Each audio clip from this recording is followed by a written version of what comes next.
one of those books you feel like you're going to become obnoxious about if you don't take care, this is the book for me. And if you don't know what I mean by that, I mean that I loved it so much that it was also connecting really much with the conversation going on here that I just was like hooked. This is a book about magical realism and how it affects a certain person's life. How she sees the world through it, how she connects to other things through it, how life can be magical realism. She ties this into so many things, and she does this so lyrically, and that's because she's a poet at heart. Because yeah, she not only has like pictures of certain things to illustrate her point, she has this at the beginning of the book. Her first chapter is sections on just how this affects her. Parts that are just definitions that then go off those definitions to explore further. This talks about pop culture, and it's about how she uses this as an escapism, but how that escapism is not without critical thought.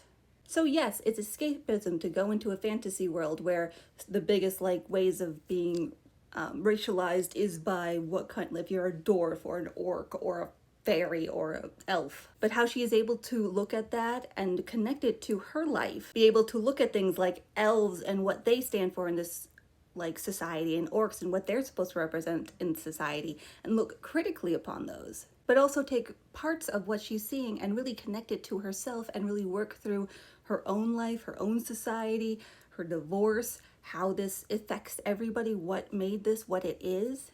I think one that does really well in this book is when she talks about playing the game Witcher 3.